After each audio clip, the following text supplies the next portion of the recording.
তো বন্ধুরা, তোমরা তো ভিডিওটার ইন্ট্রো দেখা বুঝেই লাইছো এটা কি মানে কিসের ভিডিও আইতেছ হচ্ছে তোমরা সামনে। হ্যাঁ, সত্যি একটা হয়েছে কি, মা কালীর পূজা। আর আজকে ইনভিটেশন আসলো, আমরা তো আজকে আমি যাইতে পারছি না, তোমার দাদা ভাইয়ের সঙ্গে গেলে আমার যাওয়ার কথা আসলো, কিন্তু হঠাৎ করে আমার বাড়িতে কিছু মানুষ হয়েছে, তো এই কারণে আমি যেতে পারছি না। আর তোমরা দাদা ভাইয়ের নিমন্ত্রণ, যেহেতু যেখান থেকে নিমন্ত্রণ করে গেছে, না গেলে খুবই খারাপ হইতো।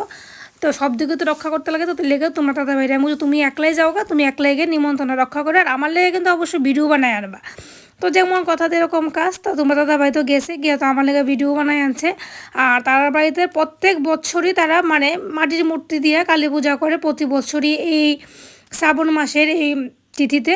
এইবার তারা কীটা করতেছে, মায়ের মূর্তিটা তোমরা দেখালাও বন্ধুরা, তোমরা আমার সঙ্গে সঙ্গে দর্শন করে এলো, মায়ের প্রণাম করে এলো, মার কাছে মনস্কামনা জানাও। ও যেটা কইতে পারছিলাম, তারা মায়ের মূর্তিটা এবার তারা পাথরের মানে মূর্তি এবার তারা স্থাপিত করতেছে, মানে প্রত্যেক দিন মানে মায়ের পূজা হইব তার বাড়িতে। আর মায়ের মন্দিরটা দেখো কত সুন্দর করে বানাইছে, একদম মানে লাল কালার করে সেটা কালারটা করছে, আর আর্ট করছে আলপনার মতো, এত ভালো লাগতেছে। আমি আসলে সত্যি যাইতে পারছি না, যে আমার সত্যি মন থেকে খারাপ লাগতেছে। তখনই আসলে প্রমাণ হয় মা আসলে না চাইলে বোধহয় মায়ের দুয়ারে যাওয়া যায় না। এটা মায়ের মন্দিরই হোক বা কারোর বাড়িতে মায়ের পূজাই হোক, মায়ের দয়া না থাকলে মায়ের দর্শন পাওয়া আসলে সম্ভব না। তো কী আর করুম, যাইতে যখন পারছি না, তো তোমরা সঙ্গে সঙ্গে আমিও মোবাইলের মধ্যে মারা দর্শন করে মারে প্রণাম জানাইয়া আমার যা যা মনস্কামনা আছে আমি জানাই লাইলাম। আর কোথায় আছে না, পতির পুণ্যে সতীর পুণ্য। তো আমি আজকে খানিকটা এরকম ভাব করলাম আর কি। তোমার দাদাভাই গেছে, নমস্কার করছে, প্রণাম করছে, আমিও এখান থেকে একটু বাগ নিয়ে নিলাম। আর এই যে দেখো মায়ের শোটা তোমরা এবার ভালো করে কাছের থেকে দর্শন করে দেখো। আর এটা হচ্ছে বাড়ির মানে তারা মহিলারা ফল টল কাটতে, তখন কিন্তু পূজা চলতেছে, পূজা আরম্ভ হচ্ছে সন্ধ্যা 6টা কত মিনিট থেকে প্রায় 12টার সময় হইব অঞ্জলি। আর প্রায় যজ্ঞটজ্ঞ শেষ হতে 2টা-2:30টার মতো ভাসবো। এদিকে দেখো যজ্ঞের লেগা কাঠ টাট সব রেডি হইতেছে, এদিকে ধনুচির রেডি হইতেছে। এটা তারার বাড়িতেই পূজা আসছিল, তো বাড়ির পূজা বলে তো সবাই হাতে হাতে কাজ করতে লাগে। তবে আজকের ওয়েদারটা কিন্তু ভীষণই ভালো। গতকালকে যদি যারার বাড়িতে কালী মায়ের পূজা গেছে, গতকালকে অনেকের বাড়িতে কালী পূজা গেছে, তারা কিন্তু যারা উপোস থাকছে ভীষণই কষ্ট হইব জল টল না খায় থাকলে। এত সারাদিনের এত বড় উপাসগুলি কিন্তু জল না খায় থাকাটা ভীষণই কষ্ট। মানুষকে বা চা খাওয়া যাক, জল খাওয়া যায় না। যাই হোক বাবা, আমি জানি না, আমার কাছে মনে হয় চা খাইতে বলে জলও খাইতে পারে।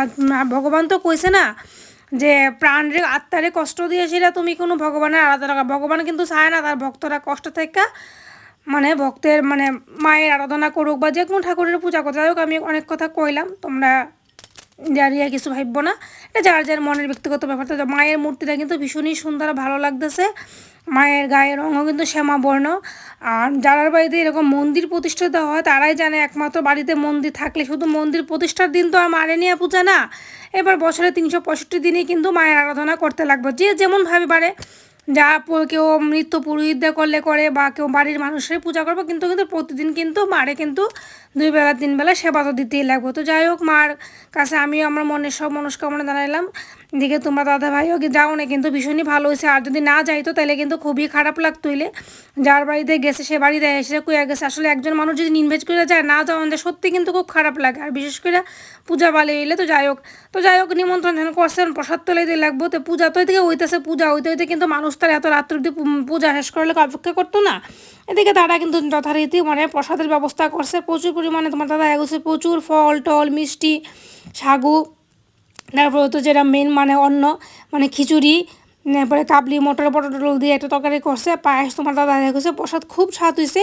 তো আমারে বারবার দেখেছে তুমি চলো তুমি চলো। আসলে ওই যে কইলাম বন্ধুরা, মা না চাইলে মায়ের দুয়ারে কিন্তু যাওয়া যায় না। এটা হোক সে মায়ের মন্দির, এটা হোক কারোর বাড়ির পুজো। তো এখানে তো মায়ের মন্দিরই প্রতিষ্ঠিত হইতেছে, অথচ কিন্তু যার বাড়িতে পুজো হয়েছে আমার বাড়িতে কিন্তু বেশি দূরে নাম, ম্যাক্স টু ম্যাক্স কতটুকু মানে বাইক দিতে 15 মিনিট লাগে, আর হাইট দিতে একটু বেশি লাগবে। তো দেখো তোমরা মায়ের পুজোটা এনজয় করো।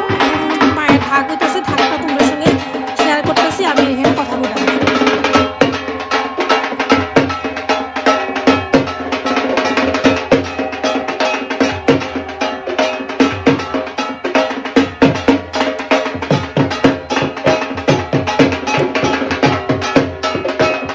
পূজা বাড়িতে গেলে ঢাকের আওয়াজ শুনলে কিন্তু মনটা কিন্তু ঢাকের তালে তালে কিন্তু নাইচা ওঠে, কিন্তু কমর কিন্তু সবারই কম বেশ তুলে।